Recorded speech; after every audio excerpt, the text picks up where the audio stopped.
Buenas tardes a todos y bienvenidos a otra de estas reuniones del Instituto de Gobernanza y Sociedad que venimos celebrando ya desde hace unos cuantos años, siempre orientados a las mejores prácticas en el mundo del gobierno corporativo, y lo hemos ido extendiendo pues, a otra serie de temas del entorno que pueden resultar interesantes para consejeros, miembros de consejos asesores y el conjunto de personas que o bien son miembros de IGS o bien siguen otras actividades y están un poco en el entorno en la órbita de lo que quiere realizar el sector gobernanza y sociedad. Pues hoy contamos con la enorme satisfacción de tener como ponente a Juan Carlos Ureta. Juan Carlos Ureta verdaderamente no necesita presentación, pero la voy a hacer brevísima.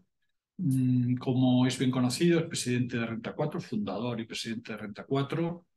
Verdaderamente un hito desde el punto de vista de lo que significa la creación de una entidad financiera pues en unas décadas, en muy pocos años, y su transformación en lo que hoy es Renta 4. Yo creo que es el primer banco que ha surgido de gestión patrimonial y de mercado de capitales, ¿no? En realidad, en España. Juan Carlos Ureta tiene una parte de Renta 4 y ya antes de Renta 4 una larga trayectoria profesional, primero del Estado, agente de cambio y bolsa, muy vinculado a la bolsa desde muy pronto, un gran experto y conocedor de los mercados de capitales y luego miembro de consejos de administración de diferentes empresas, en su momento pues en Indra, por ejemplo, ¿verdad? También el consorcio de clearing, ¿no? De la bolsa, y en muchos BME años durante también. muchos años, presidente del Instituto de Analistas Analistas Financieros. financieros. Por tanto, verdaderamente una trayectoria inicialmente de servicio público, ¿verdad? Esa fue tu primera vocación, y después en el mundo privado y en el mundo financiero. Bueno, pues le hemos pedido a Juan Carlos que introduzca una conversación de 20-25 minutos y después, si queréis, tenemos la tertulia, el coloquio. Bueno, habíamos pensado inicialmente, o tú habías sugerido, el entorno en el que nos encontramos financiero, ¿no? Post-COVID, tipos de interés, inflación, las expectativas que puede haber ahí, y como siempre, aplicando, orientándolo, pues qué puede implicar esto para los consejos de administración. Muy bien. Pues muchas gracias, José María. Buenas tardes a todos. Y encantado. Y además yo creo que efectivamente el momento es muy interesante para hablar de eso que a veces llamamos la economía post-COVID, una economía que tiene características, a mi modo de ver, bastante singulares y bastante diferentes de la economía pre-COVID. Y creo que es un momento porque efectivamente es curioso, pero así como hace 2 años el ambiente era como muy pesimista, muy negativo, incluso rayando en lo catastrofista, ¿no? Era el momento en que empezaban a subir o estaban subiendo los tipos de interés y había un ambiente, como digo, realmente muy negativo. Rubini hablaba, el economista norteamericano Rubini hablaba de una vuelta a la estanflación de los años 70. Incluso Ray Dalio, un gran financiero y inversor americano, hablaba de la vuelta a la Gran Depresión de los años 30 del pasado siglo, ¿no? Bueno, pues ahora no, ahora estamos en todo lo contrario, ¿no? Ahora estamos en un momento en el que hay un ambiente especialmente positivo, ¿no? Y ese ambiente positivo se ha generado por la confluencia de dos circunstancias, fundamentalmente. Una es que, como la inflación ha empezado a moderarse y ha bajado de niveles del 9-10 al 3%, los bancos centrales han anunciado que también van a empezar a bajar los tipos de interés. De hecho, ya algunos bancos centrales, como el de Chile, como el de Canadá, como el Banco Europeo, han iniciado la bajada de tipo de interés. Eso es uno de los factores que ha movido el optimismo, y ese factor se combina con la irrupción de la inteligencia artificial generativa, que se entiende que va a dar lugar a un nuevo proceso de crecimiento basado en las ganancias de productividad muy transversal en todos los sectores, ¿no? Y esa combinación pues, ha dado lugar a un momento, como digo, muy positivo, en el que ya, más que hablar del soft landing, del aterrizaje suave de la economía, se habla del no landing, se habla del despegue de la economía. Algunos hablan de que estamos entrando en un superciclo de crecimiento económico de largo plazo y muy potente, en base sobre todo a la inteligencia artificial generativa, y en base a eso también se habla de un ciclo de subida de los mercados de activos, de las bolsas, perdón, y otros mercados activos, y de subida, pues movida también por ese escenario monetario más amable y también por la nueva revolución tecnológica de la inteligencia artificial generativa, ¿no? Y bueno, de alguna manera, yo diría, por resumirlo de alguna manera, diría que tanto quizá el negativismo o esa visión tan negativa de hace 2 años, como esta visión tan positiva del momento actual, tan optimista, pueden estar pecando de lo mismo, y es de extrapolar modelos de funcionamiento de la economía del siglo pasado a una economía que ha cambiado profundamente, ¿no? Y por eso nos parece siempre interesante analizar cómo ha cambiado la economía. Y cuando pensamos en eso, pensamos en que a partir, sobre todo del año 2022, aunque algunos de estos cambios vienen de antes, ¿no? Pero a partir del año 2022 se ponen en marcha 4 cambios muy importantes en la economía, que todos ellos son estructurales y que todos ellos son cambios que están en curso, es decir, que no han finalizado. Y creo que es importante tenerlo en cuenta para de ahí derivar otras decisiones, ¿no? Primer cambio, el cambio de régimen monetario. El cambio de régimen monetario no es unas cuantas subidas de tipo de interés para controlar la inflación y luego unas cuantas bajadas de tipo de interés cuando la inflación ya ha caído, ¿no? El cambio de régimen monetario es normalizar algo que nunca debería de haber dejado así, que es que el dinero, el capital, los recursos financieros tienen un coste y por tanto tienen un precio. Y por tanto es acabar con aquel modelo del easy money de que el dinero vale cero o incluso negativo, como hemos tenido, nominal negativo, como hemos tenido 8 años en Europa, del 14 al 22, acabar con el falso, la falacia de que el dinero no vale nada y además acabar con la falacia de que la economía puede crecer a base de imprimir dinero, del money printing, de la llamada expansión monetaria cuantitativa, quantitative easing, que practicaron los bancos centrales de forma muy extensiva, tal vez incluso abusiva, en la década pasada, ¿no? Entonces, ese cambio de régimen monetario es sencillamente quitar oxígeno a ese globo que se había inflado demasiado y es normalizar la atmósfera monetaria y financiera. Y ese cambio, como digo, está en curso, luego igual vamos a hablar un poco más de ello, y no ha terminado. El segundo cambio va unido al anterior, y es que es el cambio de modelo de crecimiento.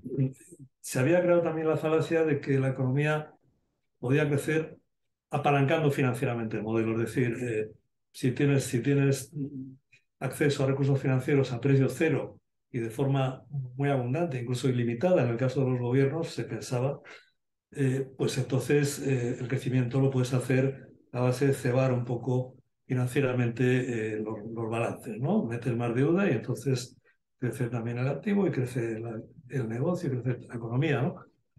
Pero esa falacia se ha terminado porque se ha visto que conducía a un tremendo desorden monetario, no solo de inflación, también de misallocation, de mala asignación de recursos. Y ese es el segundo cambio importante que está en curso también, ¿no? El tercer cambio importante, quizá, yo te digo que es el elefante de la habitación, es el cambio de entorno geopolítico.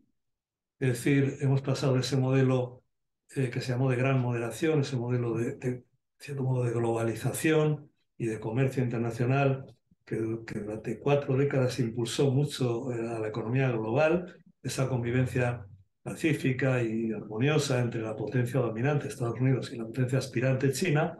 Hemos pasado a un modelo de fragmentación, a un modelo, vamos a llamarlo, de desglobalización, aunque debo decir que esa desglobalización, en mi opinión, claramente va a ser una desglobalización muy limitada, muy limitada. Pero bueno, y por tanto, esto también cambia mucho, y esto incide mucho en la inflación, porque esto implica una serie de consecuencias en el coste de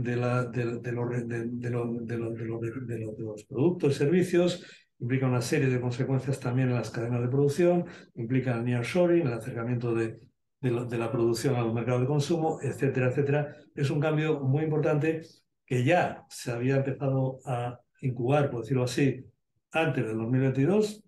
Recordemos el Brexit 2016, recordemos Trump 2016, pero que en 2022, el 24 de febrero de 2022, con la guerra de Ucrania, con la invasión de Ucrania, se hace ya patente y además a partir de ahí va a más, ¿no? Por tanto, cambio de entorno geopolítico, ¿no? Y estos tres cambios son muy contractivos y muy estructurales. Yo creo que es muy importante entender que son muy estructurales. Y a la vez hay un cuarto cambio que también es muy estructural, quizá el más estructural de todos, pero que es un cambio más bien expansivo para la economía. Y es lo que a mí me gusta llamar, y en Renta 4 nos gusta llamar, la innovación disruptiva permanente. Y la innovación disruptiva permanente no es que sea una oleada de innovación, es que la economía y todos los sectores de la economía, de forma muy transversal, de forma que afecta tanto a la producción de alimentos como a la producción, como a los servicios financieros, como a todo, ¿no? A la industria, por supuesto, al ocio, al entertainment, a tal. Todos los sectores entran en una economía que ya no es que haya esas oleadas de innovación a las que aludía Schumpeter, es que permanentemente estás, es como ir todos los días al gimnasio, ¿no? Estás muy fit, porque todo te exige eso, la economía. Y la economía entra en esa innovación permanente y además disruptiva, porque tiene un carácter que hace que a veces pues llega una disrupción y entonces lo que había no es que baje un 5, un 10%, es que va a cero. Entonces resulta que llega el WhatsApp y al día siguiente las telecos facturan cero en mensajería de datos. Cero. Porque si quieren seguir haciéndola, tienen que hacer la precio porque hay información. Entonces, eh, cuando ves eso, dices, bueno, es como si, un poco si el genio ha salido de la botella. Realmente estamos en otro mundo, un mundo de innovación disruptiva realmente muy transversal, que no es solo un tema tecnológico, que es un tema de cambios, por supuesto, de modelos de producción, como he dicho antes, de producción de alimentos, pero también de producción de energía y también de producción de bienes y servicios en general. Entonces cambia todo eso, cambian estilos de vida, cambian modelos de negocio y cambia el modelo de convivencia también. No voy a entrar en eso porque ya nos llevaría a terrenos, digamos, más complejos y que llevaríamos. Pero también cambia el modelo de convivencia y se genera esa necesidad de nuevo contrato social, etc. Bueno, entonces, esa combinación de los cuatro factores, a nuestro modo de ver, está ahí y sigue ahí y va a seguir ahí durante un cierto periodo. Y por eso, particularmente cuando oímos hablar bueno, pues del superciclo que viene ya, porque van a bajar los tipos de interés, vamos a ver, los tipos de interés van a bajar. No cabe ninguna duda. No puede caber ninguna duda. Hoy en día, por hablar de Estados Unidos, el tipo de intervención está en el 5,5 y la inflación en el 3,5, más o menos. La Fed siempre ha dicho que quiere tener los tipos de intervención como mucho medio punto por encima de la inflación. Lo recordó este pasado verano en un paper que hizo y tal. Quiere decir que le sobra 1,5 a los tipos de intervención americanos por lo menos, y lo harán. La inteligencia artificial generativa es muy importante, no cabe duda. Pero derivar de ahí que entramos en los happy twenties, en otros países de la edad, creemos que puede ser un gran error. ¿Hacia qué tipo de economía creemos que nos estamos encaminando? Bueno, una economía, primero está, por decir así, en el curso de un ajuste largo y profundo. Un ajuste y una transformación larga y profunda. Una transformación para adaptarse a esos entornos distintos, a un entorno monetario distinto, a un entorno de crecimiento distinto, a una innovación de actividad permanente, a un entorno geopolítico distinto, estructuralmente distinto. Y ese proceso lo vemos como un proceso largo, pero a cambio de ser largo, no traumático. No voy a entrar aquí en por qué creemos que es largo, pero como pincelada diré, tiene que ser largo porque toda la digestión de la deuda acumulada no es fácil. Y para que no sea traumática, y no se quiere que sea traumática, tiene que ser un proceso largo, un poco a la japonesa. Japón ahora está empezando a salir de su crisis de deuda y de balance de los años fines de los 80, principios de los 90. Es largo. Si no, sería un proceso muy caótico y no se quiere que sea caótico por muchas razones, incluido porque hoy en día la estabilidad social se ha convertido en un objetivo de política monetaria y económica. De política monetaria y económica, no de política social. Entonces, quiere decir, un proceso largo pero no traumático. Y ese proceso conduce a pensar, por lo menos durante ciertos años, yo diría que por lo menos durante quizá los 2, 3 próximos años, en una economía de crecimiento moderado, aunque positivo, es decir, una economía no deflacionaria, pero sí desinflacionaria, una economía que está desinflacionándose, pero que no ha caído en recesión y creemos que no va a caer en recesión, por motivos, y creemos que va a ser una economía de crecimiento moderado, pero de muy alta transformación, ¿no? Una economía y una economía en la que ese proceso, por primera vez en la historia, podemos aspirar a que sea un proceso, como digo, no traumático y básicamente ordenado. Lo está siendo hasta ahora.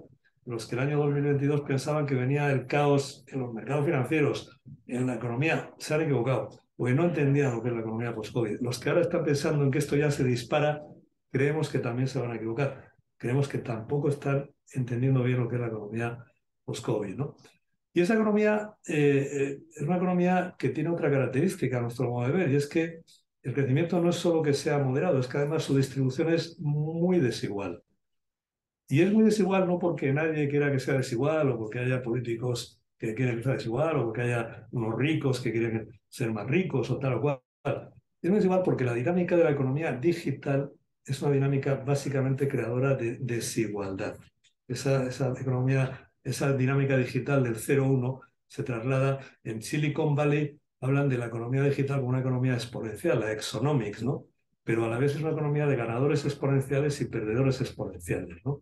Y esa es la dinámica que estamos viendo en la economía y lamentablemente va a ir a más. Es decir, tendrá luego los factores de corrección que pueda tener en el ámbito de la política, etcétera. Pero la dinámica económica, por esa innovación, tal, va mucho a generar mucha desigualdad, ¿no? Y eso es muy interesante porque a veces nos preguntan, bueno, pero ¿cuánto va a crecer el PIB? Pues mira, hoy en día es más relevante que cuánto va a crecer el PIB saber qué parte del PIB va a crecer y qué parte se va a hundir. Estamos en una economía, de cierto modo, de desplazamiento de valor más que de creación de valor, de succión de valor más que de creación de valor, ¿no? Y eso nos parece muy interesante el tenerlo un poco a la hora de analizar lo que está pasando. Y los mercados financieros no corrigen esa distribución desigual, la amplifican todavía más, como estamos viendo en los siete magníficos, en el Nvidia, no sé qué. Estamos viendo cosas realmente extraordinarias. El 2 de febrero de este año, realmente vimos cómo Meta ganaba en bolsa en un solo día 200.000 millones de euros y pensábamos que ya habíamos visto todo. Pero es que el 22 de febrero Nvidia ganó en bolsa 275.000 millones de euros en un solo día. Se genera una dinámica muy desigual, ¿no? Que es preocupante. Vaya por delante, no podemos hablar un poco tal. Bueno, pero dejo ahí esas reflexiones. Y entonces, ¿cómo intervienen en todo esto los bancos centrales, ¿no? Que creo que es muy importante, ¿no? Vamos a ver, si miramos un poco digamos, las fuentes de ahorro a largo plazo, la demanda de ahorro a largo plazo y la oferta de ahorro a largo plazo, ¿qué ocurre, no? La oferta de ahorro a largo plazo, nos habló algo el profesor Viceiras cuando estuvimos ahí hace poco en una conferencia magnífica suya, ¿no? Se está estancando. El profesor Viceiras fue un poquito más benévolo que yo, y él decía, bueno, pero se está estancando. Y se está estancando porque los baby boomers que han generado de 80 al 2020 una enorme cantidad de ahorro, pues ya están o estamos llegando a la jubilación o al fallecimiento, con lo cual y lamentablemente los que nos suceden no tienen esa gran creación de renta, riqueza por delante, no hay. Entonces, y esa fuente se está estancando. Y la fuente procedente de emergentes con China a la cabeza también. Primero porque ya no generan estos países el superávit comercial que venían generando, ni el crecimiento que venían generando. Segundo porque lo que generan lo quieren dedicar a sí mismos y por tanto pues no lo pueden dedicar a financiar la deuda americana, etcétera. Y además hay otro factor, y es que algunos países emergentes, desde luego China sin duda, han cogido cierto miedo a invertir, pues, por ejemplo, en bonos americanos, ¿no? Porque han visto lo que ha pasado con Rusia y dicen, bueno, cuidado, no vaya a ser que si algún día a mí se me ocurre hacer no sé qué en Taiwán, aquí me quitan toda mi deuda. Y entonces han empezado a replegarse y tal. Bueno, quiero decir que es eso que llamó Bernanke el Global Saving Gas se está estancando. Y entonces, ¿y qué ocurre a la vez? Te ocurre que a la vez tienes una serie de fenómenos, de procesos que requieren una tremenda demanda de recursos financieros cuando se está estancando. Entonces, la demanda, transición energética, no sé cuántos trillones de dólares, está evaluado por algunas consultoras, 20-25 trillones de dólares, inteligencia artificial, otro tanto, nearshoring, otro tanto, todo lo que es seguridad, defensa, se habla del 1,5% del PIB global. El PIB global el año pasado fue 105 trillones de dólares, es decir, hablamos de 1,5 millones, 2 trillones al año. Y luego tienes todo el tema del gasto público que llama el propio Congreso americano intocable, que es el 80%. La oficina del Congreso americano estima que en los próximos 10 años, la oficina del Congreso americano, no hablamos del partido en la oposición, ¿no? El déficit público americano no bajará del 5%. Y además considera que el 80% de ese gasto es intocable políticamente, porque es healthcare, o sea, salud, es pensiones, es seguridad, defensa, es mantenimiento de ciertos niveles de igualdad o de no desigualdad necesarios para una convivencia, para que no explote todo. Entonces, tienes ahí un gap, ¿no? Entre recursos y tal. Si lo miras en términos de deuda pública, la americana es exactamente lo mismo. La deuda americana, y si lo mirásemos en Europa, igual. Las necesidades de emisión van a ser brutales y los compradores dicen, bueno, China a la baja. Ya es el segundo de los extranjeros, por ejemplo. Japón también a la baja. El mercado, la FED, ¿no? Dice que va a moderar tal, pero... Y luego tienes el mercado, claro, pero el mercado para comprar deuda pública lo que te va a pedir es un tipo de interés muy elevado. Entonces, ¿a qué voy, no? A lo que voy es a que necesariamente los bancos centrales no van a poder dejar de prestar asistencia financiera a la economía. De esa, porque si no, se cae. De esa, yo diría que casi evidencia, porque es casi una evidencia, o un dato, algunos derivan, bueno, aquí volvemos a Liz Simone, aquí volvemos a la juerga monetaria, y aquí los mercados de activos hay que comprar activos reales porque, incluido la empresa, porque esto se nos va. Y entonces, de alguna manera, también los bancos centrales están indicando esa dificultad en bajar su balance. El balance global de los bancos centrales llegó a un pico en el 2022 de 27, algo trillón de dólares, ahora en 25, algo. La propia FED, en la última reunión, Powell dijo, esto no vamos a, o sea, estamos reduciendo balance en 60.000 millones de dólares al mes, que no es nada, pero vamos a reducir la reducción de balance a 25.000. Están indicando que no pueden dejar de prestar asistencia financiera. Entonces, de ahí ya una parte del mercado deriva, oye, esto va a ser otra vez un ciclo para arriba. Pero particularmente, si me preguntan mi opinión y la opinión de nuestra casa, de Renta 4, tenemos muchas dudas, ¿no? ¿Por qué? Porque realmente es muy difícil hoy en día que los bancos centrales hagan las políticas monetarias que hicieron la década pasada. Y no es muy difícil porque no quieran o porque no sé qué. Es muy difícil porque las condiciones no son las mismas. Ya no tienes a un China inundando el mercado con bienes baratos y con dinero barato. Ya no tienes las mismas condiciones. Entonces es muy difícil. Entonces, ¿a qué voy? El reto que hay ahora en los bancos centrales es muy grande, ¿no? Han conseguido algo que parecía imposible, bajar la inflación sin que la economía entre en una recesión. Lo han conseguido. Pero el reto que tienen por delante es todavía mucho mayor, porque tienen que gestionar una economía que va a necesitar seguir estando asistida financieramente y, sin embargo, no pueden hacerlo de la forma que normalmente se haría, que es inundando el mercado de dinero. Antes, a mí me gusta hablar mucho del modelo de intervención quirúrgica, es decir, que lo que yo creo, no deja de ser una pequeña intuición y tal, que van a intentar y que ya están haciendo es decir, oye, al final aquí si surge un fuego, pues yo lo apago, surge Silicon Valley Bank, o surge Credit Suisse, o surge los fondos de pensiones ingleses, yo intervengo en ese fuego para que no se extienda, pero no creemos que no van a ir al modelo de los bailouts globales y todo esto, porque es muy difícil, ¿no? Pero ese es un poco, quizá lo más importante. Claro, entonces, si quieres conectar un poco con la gobernanza, que tampoco...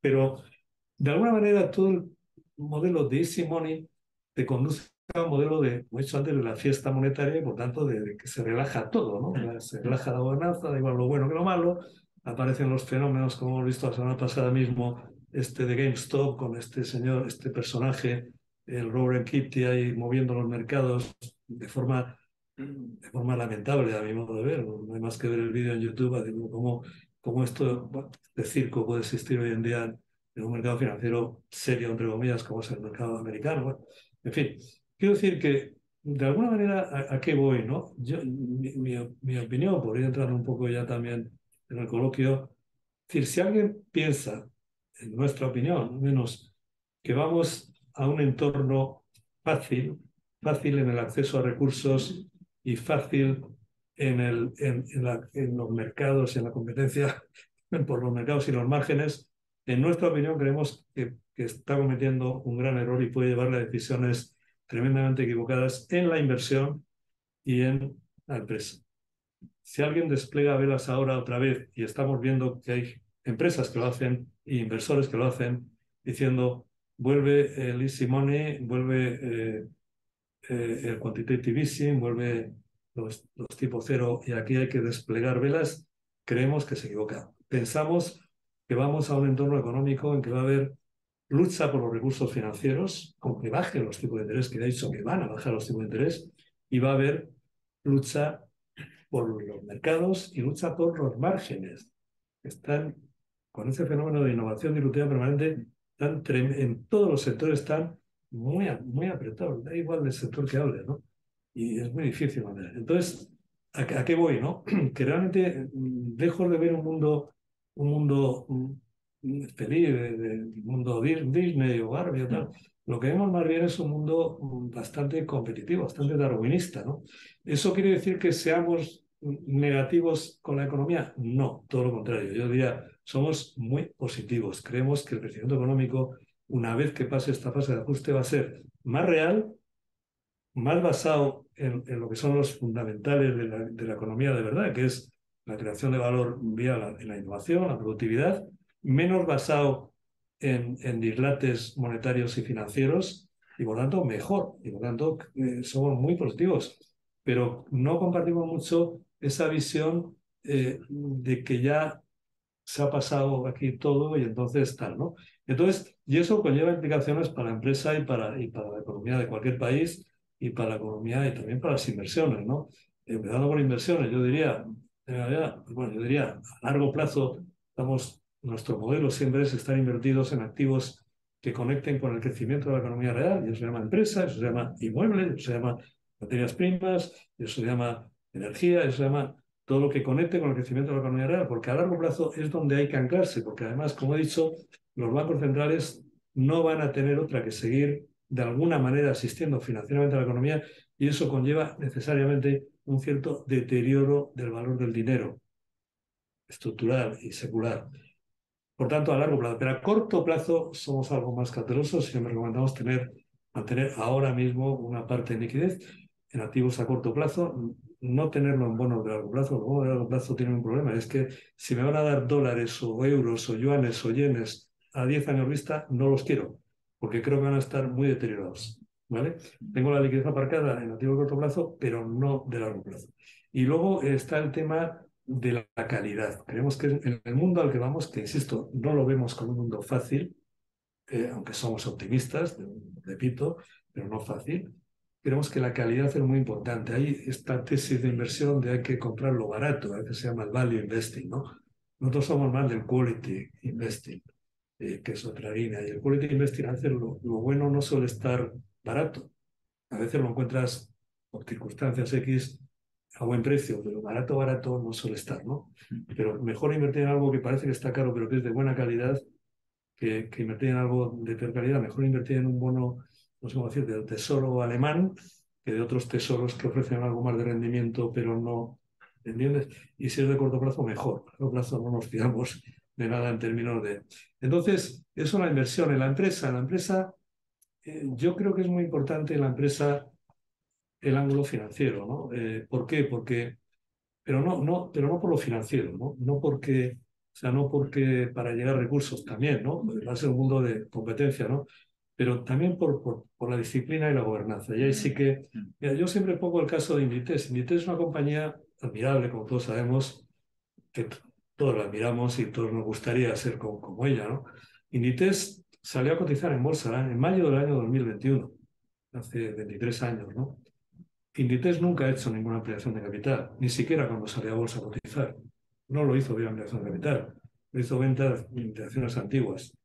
Inditex le ha ido muy bien estar en bolsa. Inditex es hoy lo que es por muchas cosas, pero en parte porque supo cotizar, el señor Amancio Ortega, supo en un momento determinado decir, oye, quiero hacer una empresa grande, quiero hacer una empresa internacional, quiero hacer una gran empresa y para esto necesito abrir la empresa. Necesito gobernanza, necesito atraer talento y el talento se atrae cuando estás abierto. Necesito una cultura muy global y tener antenas en lo que pasa en el mundo, no solo en lo que pasa en mi pequeño negocio textil. Y no lo hizo para captar recursos. No ha hecho nunca ninguna ampliación de capital. No creo que la vaya a hacer. De paso, a nosotros en 34 nos encantan las empresas que no son ampliadores de capital en serie. Pero quiero decir que es muy importante para la empresa, y estoy pensando mucho en la no cotizada, la empresa familiar, abrirse y no solo tener en cuenta las empresas que dicen, no, si es que yo a mí el banco me da todo el dinero que necesito, para qué voy a abrir mi capital o voy al mercado, ¿no? Si realmente pago el interés al banco y luego el beneficio me lo quedo todo, ¿no? Eso en un mundo de facilidad de acceso a los recursos bancarios y en un mundo de márgenes generosos era válido. Cada vez lo va a ser menos. Pero es que además estamos en un mundo que hay una cosa que se llama innovación. Y la innovación no la financia ni la configura el balance bancario, la financia los mercados de capitales.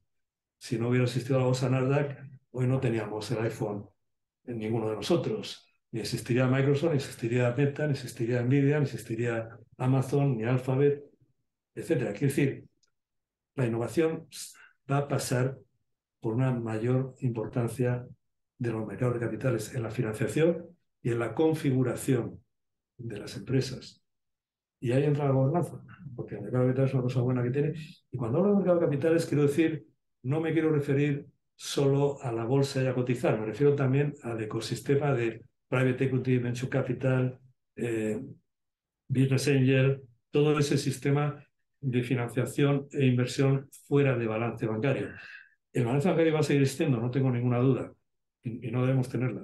Pero el balance bancario está para lo que está para prestar con una garantía, porque tiene que ser así, porque el banco no puede, tiene dinero de la gente, entonces no puede dejar de tener una garantía cuando presta. Pero el innovador o el que está transformando radicalmente la compañía y necesita financiación no tiene una garantía tangible, lo que tiene es un proyecto. Y en el mundo de la sociedad del conocimiento cada vez hay menos garantías tangibles que ofrecer y más garantías no tangibles que la banca de nuevo pues no tiene mucha capacidad de prestar en base a ello, porque no está pensada para ello, ¿no? Esto no es en absoluto, la banca seguirá teniendo su función, que es muy importante, pero entonces creo que es muy importante para la empresa entrar en ese mundo de la apertura y evidentemente la apertura lleva gobernanza y lleva un modelo de liderazgo distinto, más abierto, menos carismático, autoritario y más humanista y diferente, ¿no? Y lleva muchas cosas, ¿no? Me podría decir, bueno, pero es que hay grandes empresas que siguen con el modelo este cerrado y además unipersonal y tal, y les va muy bien. Sí, lo sé. Nunca hay un traje para todos, ¿no?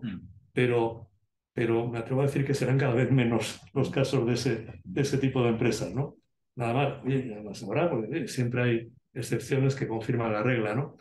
Y luego ya por acabar ya así, economía del país, ¿no? O sea, a veces, pues, o sea, cuando nos preguntan un poco, oye, no, pero la economía española está muy bien porque va a crecer al 2,3 o no sé qué y tal, ¿no?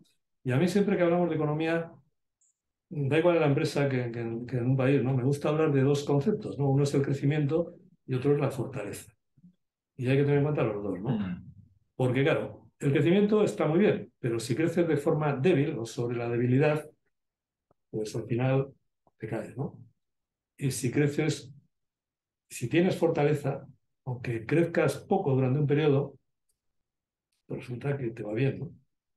Y entonces, ¿qué ocurre, por ejemplo, con la economía española? La economía española es una gran economía, está donde tiene que estar, posicionamiento óptimo.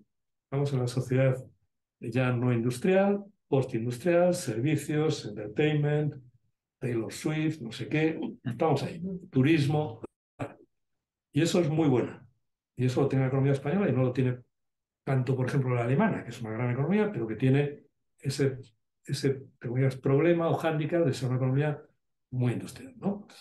Estamos bien posicionados. Tenemos una economía muy diversificada, bastante diversificada. Es verdad que el turismo barra inmobiliario tiene un porcentaje muy elevado del PIB, pero tenemos un buen sector industrial textil y también de automoción, o sea, de automóvil, y tenemos una magnífica agricultura, pesca y ganadería en muchos terrenos y además muy innovadora con el agritech y tal. O sea, estamos bien, la economía española está bien, pero, pero a nosotros en Renta 4 nos gusta verlo de una manera un poco más sencilla, ¿no? Es decir, una economía fuerte es una economía que tiene empresas fuertes.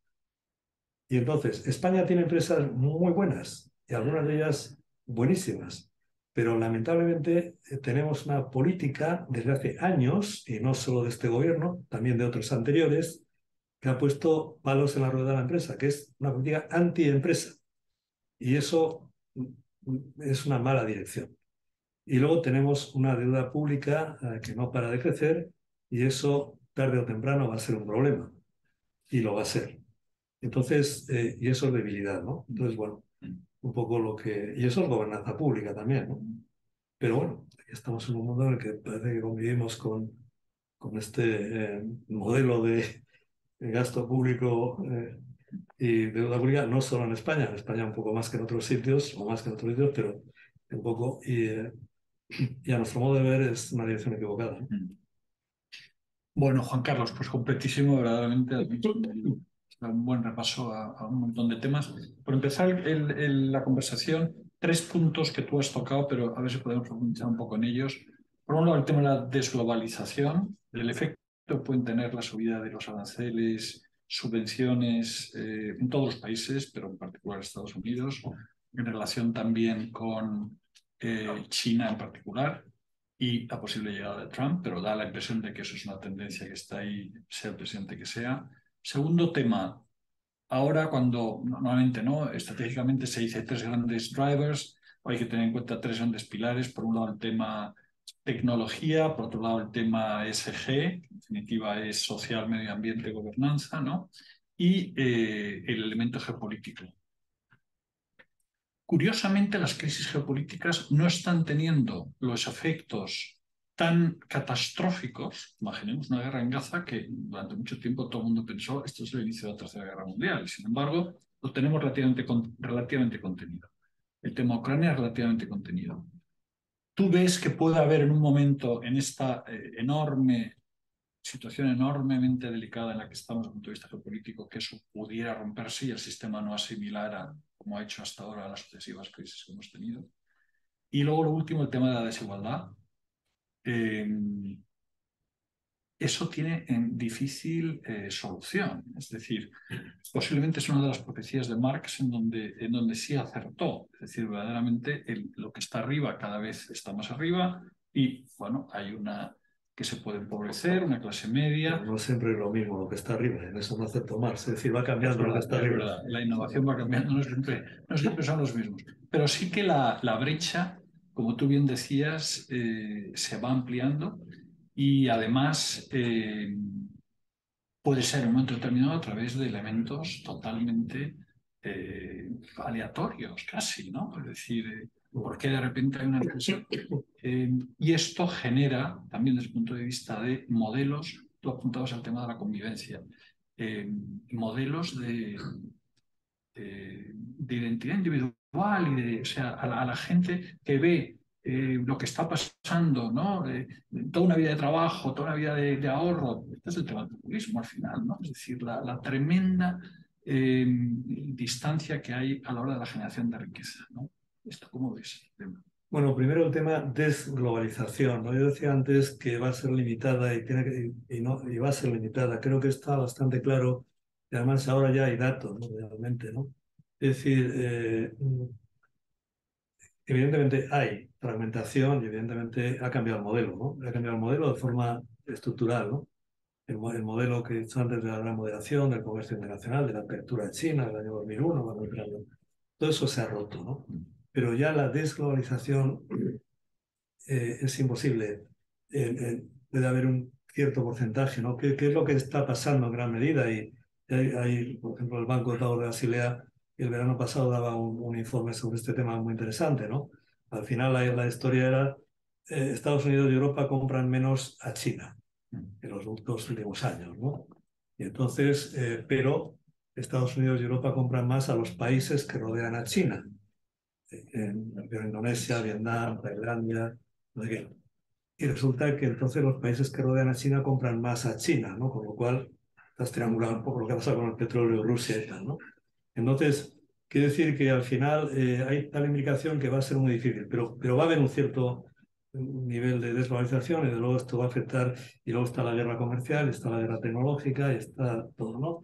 Y eso es malo para el crecimiento y es malo para la inflación. Por eso decía antes que siendo positivos en el largo plazo, creemos que todo ese proceso de digerir ese nuevo entorno internacional, que no cabe ninguna duda que es de fragmentación y que aunque no sea una desglobalización total, porque no puede serlo, porque ya el mundo, pero es una fragmentación clara. Entonces todo eso va a tener un coste, es decir, el coste de capital sube, las primas de riesgo suben y por tanto sube todo. Entonces, y hay contracción, es un fenómeno contractivo, ¿no? Yo de eso no tengo ninguna duda. ¿Cómo se va a gestionar, no? Se está gestionando relativamente bien, porque bueno, dentro de lo que cabe no ha habido grandes caídas de crecimiento en general, ¿no? En el mundo ha habido caídas, pero no hemos entrado en recesión, ¿no?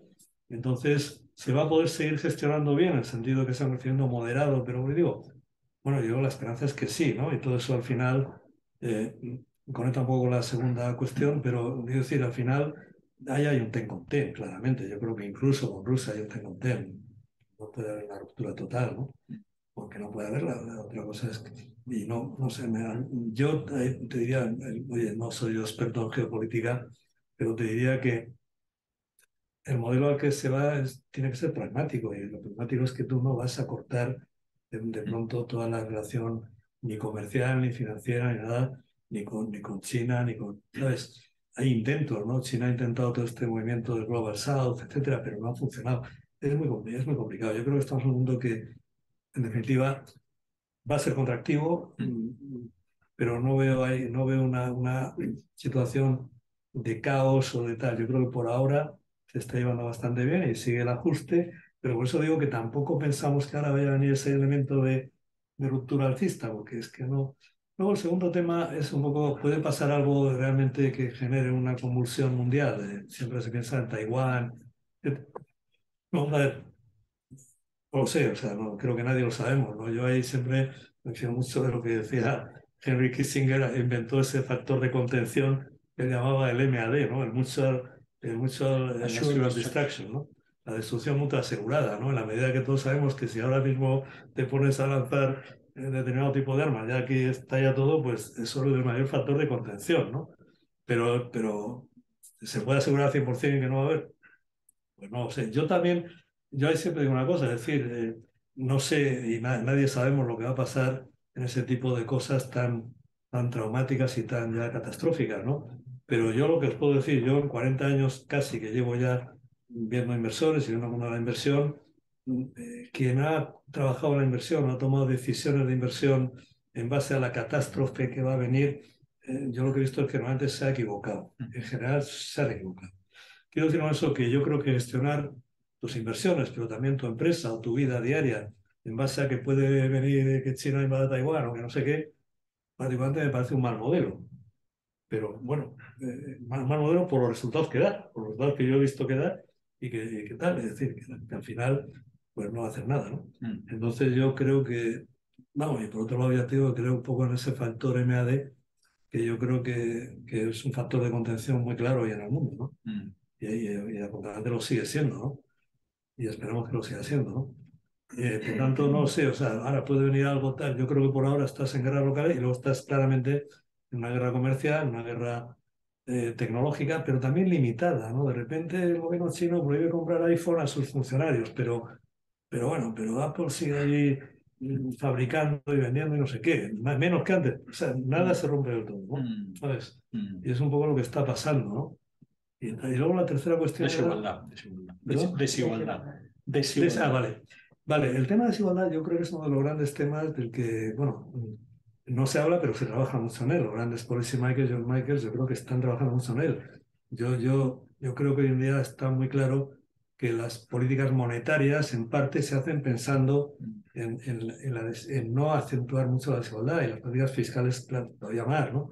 Etcétera, ¿no? Es un tema muy complejo en el que es muy difícil decir. Al final, yo particularmente, mi entendimiento de cómo puede ser un poco el futuro de este tema es que haya una provisión de alguna manera de un nivel de vida básico para eso que se llama la renta mínima vital, o sea, en general para todo el mundo, pero que no evite el tema de la desigualdad en el sentido de que luego haya hiperricos o ultrarricos, ¿no? En general, la creación de riqueza en un mundo que va a ese fenómeno de innovación y tal, vamos, si creemos que va a seguir habiendo, yo no quiero una economía de mercado y una economía de libre mercado y de propiedad privada, de iniciativa privada, tú puedes poner esos elementos digamos, de renta, de un mínimo vital y servicios sociales y tal, pero veo más difícil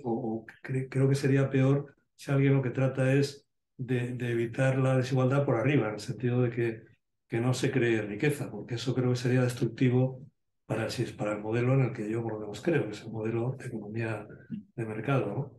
Y de libre iniciativa, ¿no?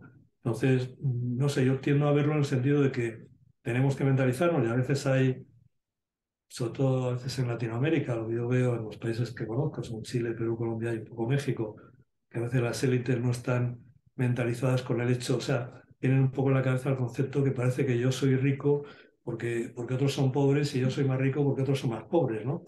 Y ese concepto es un concepto bastante antiguo y además falso, ¿no? Porque ya lo destruyó Henry Ford con el modelo T, ¿no? Si al final pago a mis empleados, me comprarán un modelo de coche barato, ¿no?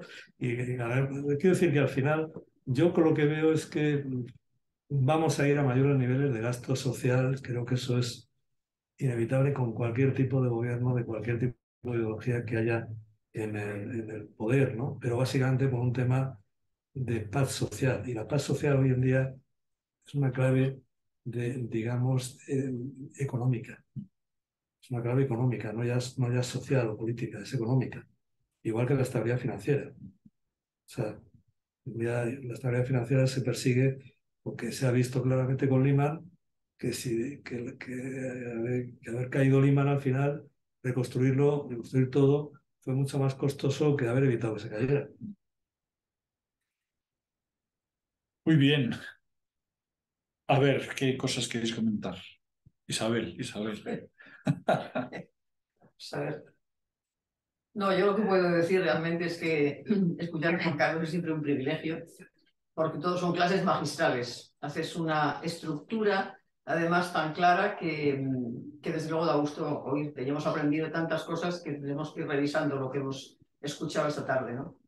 Por ejemplo, cuando estamos tan obsesionados, hoy en día parece, tú lo decías, con los bancos centrales y ahora ya como antes, con las frases, la puesta en escena era tan importante y ahora ya, claro, te miras un informe o te miras realmente los periódicos y si dijo, si no dijo, y la entrevista de esta señora hoy era muy significativa también, como usted dice, los tiempos han cambiado, no se fijen ustedes en este lenguaje, ¿no?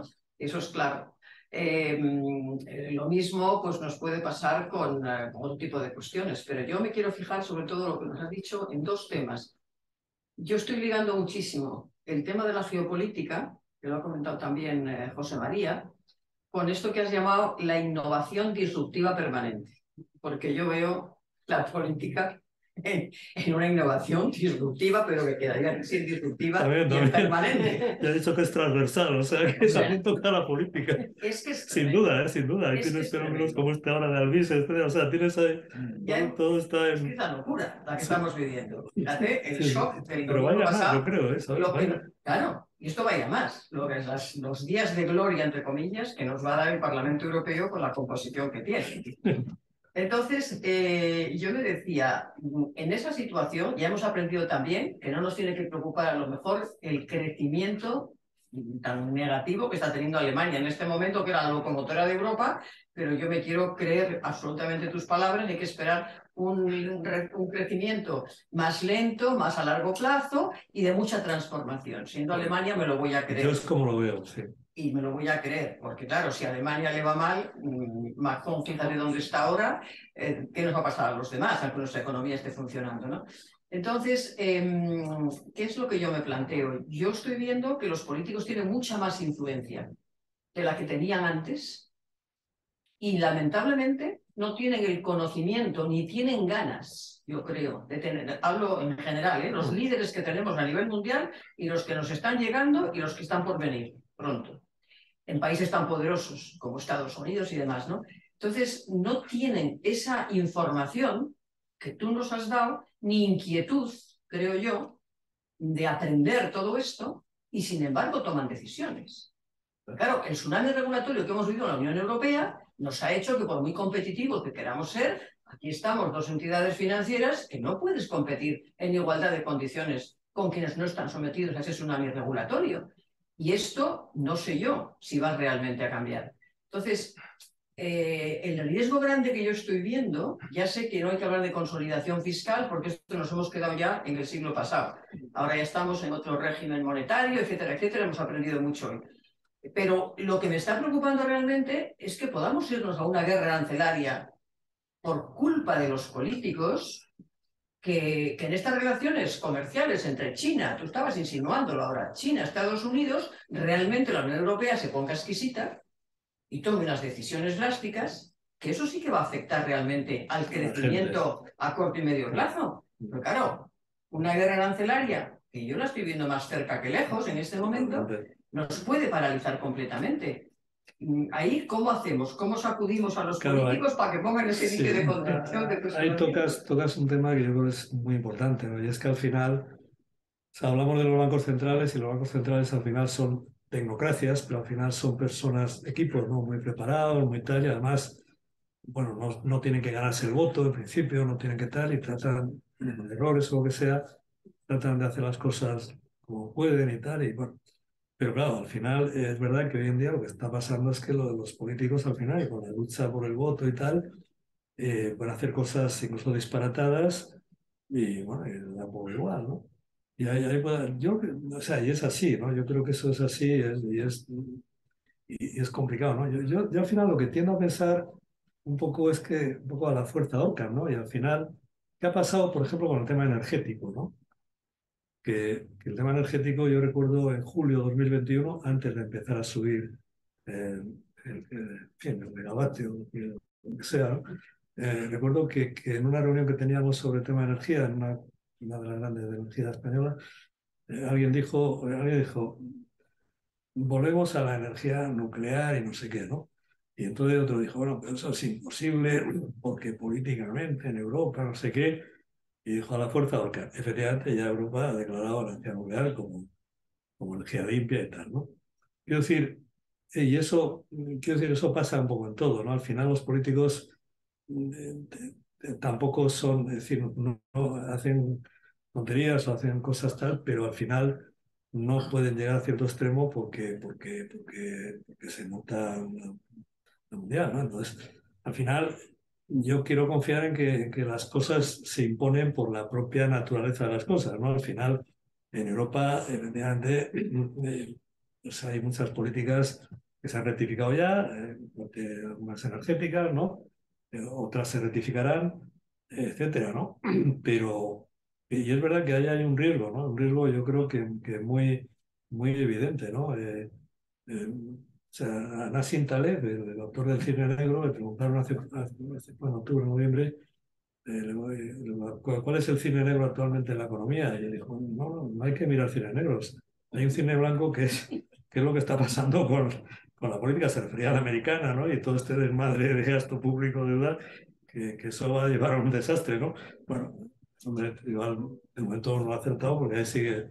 Pero yo creo que todo tiene un límite, ¿no? Y al final también las decisiones políticas y al final, bueno, las tecnoestructuras también se generan, conducen las cosas, ¿no? Pero lo que sí es verdad y creo que para que se reconduzcan, antes hay turbulencias. O sea, antes se llega al borde del precipicio y luego no te caes o no te dejan caer, pero has llegado al borde, ¿no? Y eso, en Europa, creo que pasará. Un tipo de crisis vamos a tener, en mi opinión. No veo, o sea, no sé, igual no, pero salvo que tuviéramos de repente un crecimiento extraordinario que arregla todo, ¿no? Que ocurrirá a largo plazo, pero a corto plazo más complicado, ¿no? O sea, la tesis positiva siempre es, bueno, vale, todo es total, pero si llega una etapa de alto crecimiento, todo se arregla, todo. Pero claro, tiene que llegar, ¿sabes? Entonces, ahora la gente habla, no, es que con la reconstrucción de Ucrania va a haber ahí un crecimiento, bueno, que la inteligencia artificial generativa, tal, bueno, ya veremos, ¿no? Pero si no hay crecimiento, entramos en problemas claramente en Europa, sin duda, con el modelo que se ha creado, de duda. Unas cosas nuevas, ¿eh? Es muy Lo primero, daros las gracias por haberme invitado y por escuchar a Juan Carlos. Tengo poco que decir, un poco iba reflexionando en un sentido que Isabel. Y yo soy de por sí pesimista, es decir, casi siempre veo, soy de las que no veo las cosas bien y eso de que uno no se puede caer al precipicio y siempre te salvan. Yo veo que como no haya alguien que te tire en el último momento, hay muchas más posibilidades de caerse que de no. Y sí creo que hay un riesgo evidente en Europa y en España que lo lleva a la política, y no solo la política, también la tecnocracia. Yo creo que hemos entrado en un mundo de reguladores, de pequeñas islas, de gente que cree Sí. que tiene dominio sobre pequeñas zonas que están influyendo en muchos aspectos que van a incidir directamente, a mí, en mi juicio, en la posibilidad de esas de crecimiento futuro y que crecer no es tan fácil. Que es verdad que parece que las cosas van bien y que la economía va bien, pero que deberíamos estar más atentos. No sé si es un problema de los políticos, de todos, pero me cuesta trabajo ver los pilares que van a sustentar ese Bueno, crecimiento en el futuro, ¿no? No lo sé si... sí, los pilares son las clases medias emergentes, a medida que están entrando en la capacidad de compra y por tanto de consumo y por tanto de mercado, ¿no? O sea, en la gran historia de crecimiento del siglo XX fueron las clases medias europea y americana, ¿no? La gran historia de crecimiento de este siglo serán las clases medias emergentes, ¿no? Evidentemente, no puedes esperar que los 400 millones de norteamericanos, incluido Canadá, y otros 500 aquí en Europa, tal, tienes luego 7.000 millones de personas. Esa es una historia de crecimiento. O sea, si tú aplicas al modelo, eh, digamos, toda la transformación digital que se está haciendo, etcétera, ahí tienes una historia de crecimiento que ya es evidente en algunas economías emergentes, ¿no? Y que lo puede ser en otras, ¿no? Entonces, el pilar de crecimiento es siempre población y productividad, ¿no? Y eso va unido a inversión, a innovación y tal. Entonces, al final el modelo es un poco el modelo de emergentes, clases medias emergentes, y el modelo innovación e inversión, ¿no? Es el modelo. Lo que pasa que afecta más, o sea, lo tienes que esperar más de economías emergentes que de economías Que no sé si vamos a más ser europeos desarrolladas, los ¿no? más beneficiados. Pero bueno, es que también es verdad que hemos llegado a un nivel de vida en Europa que ya aunque te quedes igual, tampoco estás mal, ¿no? ¿Sabes? O sea que el crecimiento sea lento, no estás mal, ¿no? ¿Sabes? Pero no, no por ahí, ese es el modelo de crecimiento es ese, ¿no? ¿Sabes? Más cosas. Yo estaba pensando un poquito en el caso un poquito de España, ¿no? Realmente tenemos el gobierno que tenemos, ¿no? Para bien o para mal, más bien para mal, ¿no? Es el acción que tenemos. Entonces, realmente esto, con un gobierno más de derecha, ¿no? Realmente que le diera su sitio a la empresa, ¿no? Al empresario, ¿no? Que es lo que no hace el gobierno, ¿no? Realmente yo creo que la economía española no va del todo mal en este momento, a pesar del gobierno, pero realmente con una clase política un poquito más favorable al empresario, ¿no? Realmente España iría francamente bien. Sí, yo no lo situaría tanto en derechas o izquierdas, ¿no? Evidentemente ahí lo vinculado, ahora mismo está muy vinculado a que eso que llaman el bloque de izquierdas está haciendo una política muy antiempresa y muy anti-instituciones, con lo cual te cargan los dos pilares un poco de funcionamiento de una economía, ¿no? Y es que haya seguridad jurídica, que haya un aparato institucional que te da un marco seguro de actuación y luego encima vas en contra de la empresa, ¿no? Y yo creo que el ejemplo de qué pasa cuando hay políticas pro empresa y políticas institucionales lo tenemos en Madrid y lo tenemos en Andalucía, ¿no? Y en Málaga, por ejemplo, lo que se está haciendo, ¿no? Y bueno, ahí se ve como a poco que tú efectivamente alimentes un poco, dejes funcionar la economía y la des un marco de seguridad y no la pongas palos en la rueda, funciona, ¿no? Pero yo no lo situaría tanto en el chequera, porque también te diré que o sea, por ejemplo, ahora mismo el gobierno que hay en Perú, que es bastante, no lo voy a poner como ejemplo de nada, ¿no? Pero te diré que la empresa está bastante contenta porque por lo menos ha creado seguridad jurídica. Y os digo una cosa, la señora presidenta de Perú, que era de Castillo y que llegó al gobierno y era súper izquierdista, pero llegó al gobierno y dijo, oye, aquí la gente se puede manifestar, pero aquí no se rompen cristales y no se invaden las propiedades. 56 muertos por el ejército que ella sacó a la calle. Y claro, los empresarios dijeron, oye, hay seguridad, hay orden, que se quede, ¿sabes? Pero bueno, es un caso un poco, es un ejemplo quizá un poco extremo, ¿no? Quiero decir que yo situaría políticas que sean políticas que den que den un marco de seguridad, ¿no? A veces hemos visto también gobiernos de derechas que lamentablemente no han sido muy pro empresa ni pro instituciones, ¿no? La verdad. Pero evidentemente ahora creo que el cambio a un gobierno de derecha, como tú dices, sería bueno para la economía española porque lo que tenemos no es bueno. A pesar de que la economía española va bien. Y va bien porque bueno, estamos en una posición muy buena y estamos disfrutando todavía de todo el apoyo financiero que nos da Europa y el Banco Central Europeo.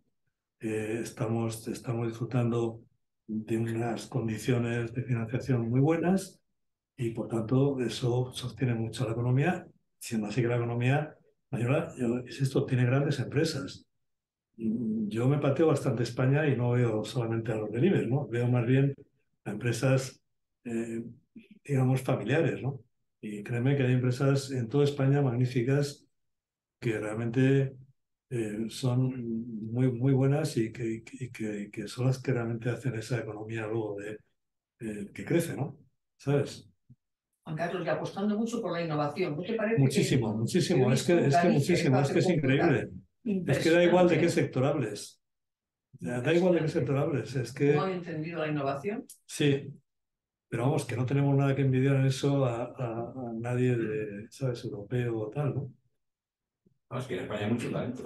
Hay temas luego de tamaño, que lamentablemente tampoco se ha hecho una política a favor del tamaño de las empresas, más bien lo contrario. Si pasas de X tamaño, te pongo más impuestos, te pongo más restricciones laborales, te pongo más no sé qué. ¿Sabes? Hay temas de financiación. Se está empezando a generar un ecosistema de financiación, pero todavía muy pequeñito, muy pobre, ¿no? No hay, ¿sabes?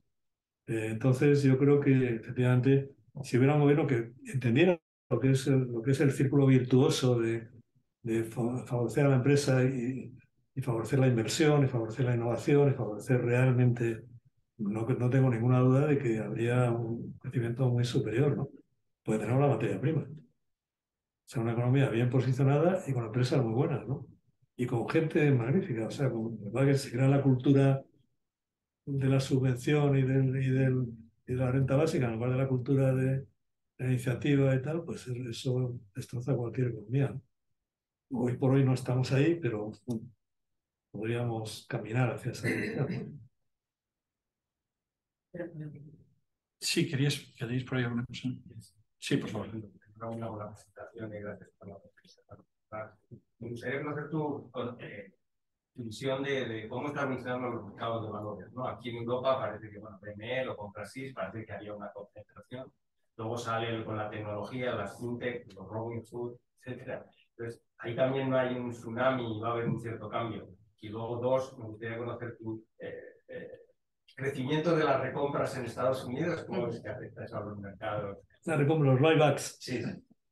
Vale, bueno, los mercados de valores se habla siempre de cómo va la bolsa, cómo van los mercados de valores y van de forma muy diferente según a lo que mires, ¿no? O sea, no hay es decir, están evolucionando de forma muy divergente según compañías, sectores, etcétera, ¿no? Por ejemplo, ahora mismo, en general, todo lo que es el mundo small caps, empresas de pequeña y mediana capitalización, hay una cierta infravaloración, sobre todo en Europa y sobre todo en España, y sin embargo, en el mundo de las grandes tecnológicas, no sé si hay, o sea, no creo que haya burbuja, pero yo creo que hay una cierta sobrevaloración y se ha descontado ya todo lo bueno y tal, ¿no? Lo cual no quiere decir que no sigas creciendo, ¿no? Subiendo. Pero, o sea, que es muy diverso y tal. Yo te diría, si tú miras un poco en términos generales, tienes la bolsa americana en un PER de 24-25 veces el beneficio, las europeas en 14-15 y la española más bien en 12, ¿no? Entonces eso te indica que hay una infravaloración de bolsa española en general, o habría que mirar que es debida, no cabe duda, al factor persistente político, no solo de este gobierno, también de otros anteriores que no lo hicieron bien, y en términos por lo menos de fomento de la inversión. Y yo te diría que hay eso, ahora se nota, ¿no? Pero entonces, en los mercados, es decir, o sea, tenemos el bombeo, el año 2022 fue el año un poco del shock, cuando vino la subida de tipo de interés, el 23 fue el año del relief rally, el alivio, es decir, no ha ido la recesión, parece que la inflación empieza a bajar. Y yo con el 24 estamos un poco en el hype, digamos, hay un poco de sobre exageración, ¿no? En los mercados, en evaluaciones, sobre todo en algunos segmentos del mercado, ¿no? Pero vamos, todo el mercado tienes cosas hoy en día muy bien valoradas y muy interesantes, ¿no? Y de buena calidad, ¿no? Yo no creo que ahora esté en el mercado en burbuja en general, pero sí que hay segmentos que tienen cierta sobrevaloración. Y también pienso que todos los factores de riesgo no se están valorando para nada en el mercado. Llega un momento que tú tienes el cajón de las buenas noticias y el cajón de las malas noticias, ¿no? Y el de las malas noticias por ahora está cerrado y nadie lo mira, y nadie mira nada que... Pero bueno, al momento se abre y ahí tienes, ¿sabes? Y entonces, pero luego con todo este elemento un poco estructural de tipos, yo creo que lo que he dicho antes, yo creo que todavía los mercados van a estar en esa fase un poco de ajustándose, buscando el valor de equilibrio un poco a los nuevos entornos durante un cierto tiempo. Yo no creo, vamos, no, y me puedo equivocar y cuando me equivoco, si me equivoco, pues habrá que rectificar lo que sea, ¿no? Pero creo que no es el momento del despegue de los mercados todavía, aunque hay segmentos de mercado de activos y aunque a largo plazo creo que hay que estar en activos que conecten con la economía real, ¿no? Pero yo creo que todavía vamos a ver momentos de, ¿sabes? Por toda la situación un poco estructural, ¿no? Que hemos mencionado, ¿no? ¿Sabes? En cuanto a las bolsas, ¿se van a seguir fusionando o crees que ya Europa... Las acciones de bolsa. ¿Te refieres a los mercados? En los mercados. Bueno, en Europa está Euronext, que yo creo que está la Deutsche Börse, luego está la bolsa española, al final está con la suiza y la italiana con la inglesa, ¿no? No, es que las bolsas no van a cambiar mucho. Es que todos los mercados, todo el mundo financiero, yo creo que ha cambiado mucho en los últimos 20 años y va a cambiar más todavía en los próximos 10 o 15, ¿no? Y ahí sí que la tecnología tiene mucha importancia, ¿no? Entonces, está cambiando todo. Fíjate que ahora mismo ya, por ejemplo, digamos, la división entre bolsa y private equity y venture capital es muy liviana, ¿no? Antes una empresa iba a la bolsa a captar recursos. Ahora muchas veces cuando quiere captar recursos va a un private equity y luego el private equity va a la bolsa a vender la posición que ha tomado antes en la empresa. O sea, está cambiando mucho todas las fases y tal. Y entonces, yo las bolsas sí, yo creo que lo normal es que acabe habiendo mercados más grandes, ¿no? En algún momento, pero ahora a corto plazo todavía yo creo que no. No, o sea, eso que se habla te refieres al Capital Market Junior, ¿no? El Capital Market Junior, sí, sí, y que es un mercado más unido. Pero eso también depende mucho de normativas mercantiles. O sea, tú vas a una junta de accionistas en Francia representando a una empresa española, yo lo he hecho, y te das cuenta de por qué no funciona el mercado de capitales único europeo. Pero mientras no cambien las normativas, no no va a haber mercado de capitales único europeo, ¿sabes? Mercantiles, no ya que se fusionen las bolsas, ¿no? Pero vamos, yo creo que a la larga sí se hará, pero a corto plazo creo que ahora mismo no. Una reflexión, pregunta, que estábamos hablando de la problemática de la empresa en general y en España la concepción del empresario y al mismo tiempo de la igualdad. ¿No crees que se ha puesto tanto foco en la igualdad que estamos, o sea, pues lo gordo no es que seamos desiguales, lo gordo es que el de abajo no pueda vivir?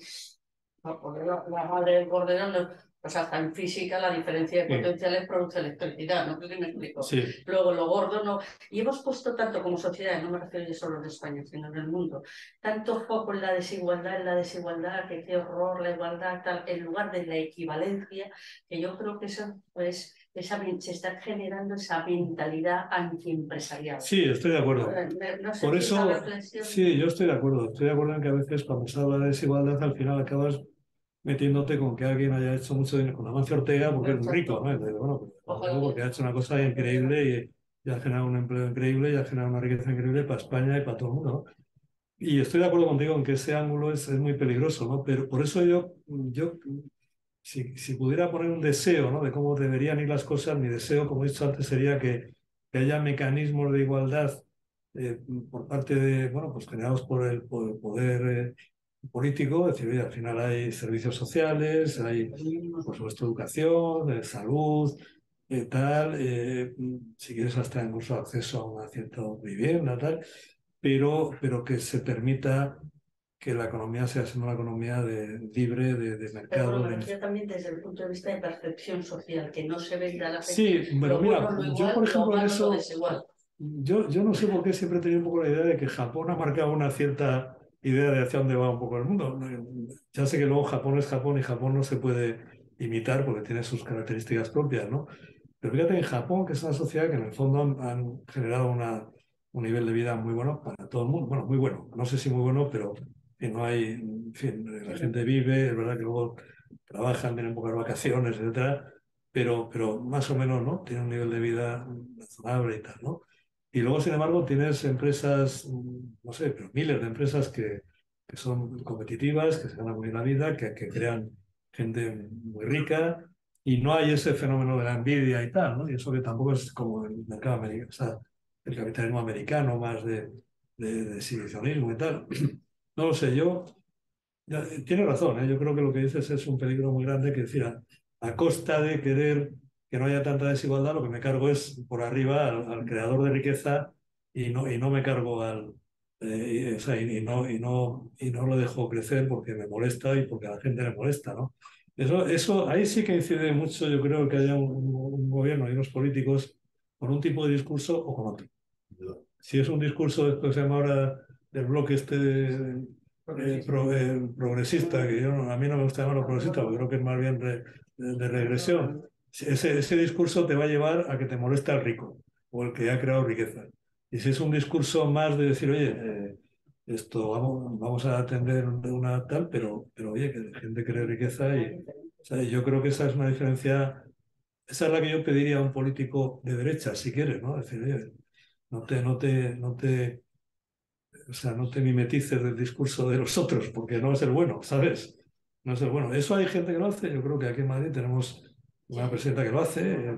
Vamos, perdonad que me meta un poco en este terreno que igual hay opiniones distintas, ¿no? Pero en Málaga lo hemos visto, en Andalucía un poco, decir, oye, no te tienes por qué meter con el... ¿Sabes? Yo creo mucho en eso, pero no sé si somos un poco ingenuos al creer en eso, ¿no? Porque a veces la sociedad va por otro lado, ¿no? Hay también un poco la gobernanza y un poco ¿sabes? Va por ahí. Los niños es mucho que la igualdad es buena y la desigualdad es buena. Sí, sí, yo creo que al final lo que tienes que pensar es, oye, al final, ¿qué es lo que crea y lo que ha creado toda la vida? Progreso, mejora, lo que ha hecho, oye, que tus hijos vivan mejor que tú, tal, y pues un poco, ¿sabes? Ese esfuerzo, esa voluntad de que las cosas vayan bien, de hacer las cosas bien. Bueno, que eso se hace a nivel de empresa, pero también lo hacen profesionales y, por supuesto, la gente en general, ¿no? Y yo creo que eso es lo que funciona. Y luego dice, bueno, vale, pero hoy en día en la sociedad es que tenemos elementos bueno, de que la gente no no esté en la calle y no tal y no cual, ¿no? Pero es complicado, ¿no? Yo creo que, en fin, por eso digo que también no me gustaría estar esto de un banquero central ahora mismo porque lo tienen complicado, ¿no? ¿Sabes? Yo creo que es algo muy complicado. Sobre todo si se quiere hacer sin generar eh, situaciones de crisis económica por la recesión o situaciones peor todavía de conflicto y de... Ahora mismo se ha extendido mucho en Estados Unidos, sobre todo, el tema del Civil War, ¿no? De la guerra civil. No sé si hay un libro este famoso que ha Y la salido, película, no sé si has visto y la la película. película y no sé qué. Entonces toda la historia es de fondo, yo no lo he leído, ¿no? Pero por lo que me cuenta, ¿no? La historia es un poco decir, vamos, esto de la desigualdad va a generar una guerra civil, ¿no? Porque ya la gente está harta de que entonces llega el tío de Silicon Valley y ha ganado de repente 5.000 millones de dólares o 10.000 o 20.000 y el trabajador ahí de tal, pues no llega ni a fin de mes y tal, ¿no? Hay un poco esa idea, ¿no? No lo sé, como todo es, puede ocurrir, no sé, no tengo una opinión, ¿Más pero cosas quieres bueno. comentar? ¿Y qué opinión le merece Milei? Pues mira, estuve hace poco por ahí, por Chile, no por Argentina, y me preguntaron lo mismo. Yo digo siempre lo mismo. Yo, en lo que he visto de su, su proyecto económico, ¿no? Creo que a mí me gusta, ¿no? Y en otros temas, pues bueno, es un personaje estrambótico, muy populista. No me gusta en general ese tipo de personajes, como no es lo que a mí me gustaría tener como tal. Pero también te digo una cosa, que la decía el propio Milei en la campaña electoral, ¿no? De, oye, y al final, si siguen los que estaban, el 100% de seguridad es que esto va a ir fatal. Si entro yo, pues a lo mejor hay 50% de probabilidad de que vaya mal y el 50% de que vaya bien. O sea que, ¿sabes? Yo te diría una cosa, si Milei consigue lo que se propone, o al menos una parte de lo que se propone, será una cosa a nivel mundial, vamos, será, ¿sabes? Pero no sé, a mí también es verdad que a veces hacen falta ese tipo de personajes para mover un poco las cosas, ¿no? Te responderé y con esto acabo porque ya me tengo que ir. Yo recuerdo una entrevista que hicieron a Kissinger en Financial Times al final de la, digamos, del mandato primero y por ahora único de Trump, ¿no? Y entonces la periodista le estaba preguntando todo el rato, bueno, pero dígame qué opina de Trump, ¿no? Y Kissinger decía, no quiero opinar de Trump, ¿no? Pero ya al final la periodista le insistía y entonces dijo, mire, le voy a decir lo que opino de Trump. Yo creo que Trump es un político que hacía falta y que ha hecho muy bien lo que es destruir cosas que había que destruir, pero creo que no va a construir nada muy, muy importante, ¿sabes? Yo creo que Milei, por lo menos, para destruir lo que había que destruirlo, creo que para eso vale, ¿no? Ya que construya algo no, no lo sé, ¿no? ¿Sabes? Juan Carlos, para acabar, Sí. una cosa un poco más personal. A lo largo de toda tu vida, ¿no? Desarrollando muchas cosas, están en situaciones muy distintas. Yo recuerdo, Marcelino, que hablaba de tu época en el País Vasco, o sea que eso fue verdaderamente un momento muy delicado. ¿Cuál crees que ha sido el factor personal más importante para ti? Más importante, ¿para qué? O sea, el esfuerzo, para llegar a una carrera, esto es lo que se suele preguntar en las escuelas de negocio, ¿no? Perdóname, que estoy cayendo aquí en escuela de negocio, pero sí, es decir, si quisieras transmitir, ¿no? Ahora a un chaval que empieza, a un hijo tuyo, ¿qué le dices? ¿Qué tienes que hacer? ¿Trabajar, estudiar, esfuerzo? No sé, no lo sé muy bien. Yo te diría que para mí, si me dices un poco alguna cosa que a mí me ha sido útil, es quizá ir siempre por el camino más difícil, ¿no? Y entonces al final eso me ha funcionado, ¿no? ¿Sabes? Mira, yo llegué al tema de la gente de bolsa, que al final era, oye, o eres notario o te dedicas a crear una empresa de inversión, ¿no? Y la empresa de inversión era un poco locura, la ¿verdad? Por muchos motivos. Pues no, yo elegí, ¿sabes? Pero tampoco, yo creo que un poco cada uno tiene su forma de ser, ¿no? A mí un poco el tratar un poco de, si quieres, de intentar un poco retos, a veces Difícil. creo que es importante fijarte retos cualitativos, ¿no? Más que cuantitativos, ¿no? Y también en la empresa, ¿no? A veces no es ya que digan, "Oye, quiero llegar a tener tal número de clientes o 100.000 millones activos de clientes gestionados, tal. Vale, pero yo creo que es más importante retos cualitativos, ¿no? Porque eso te genera una fuerza, ¿no? Que yo creo que es muy, muy interesante, ¿no? ¿Sabes? Muy bien, estupendo.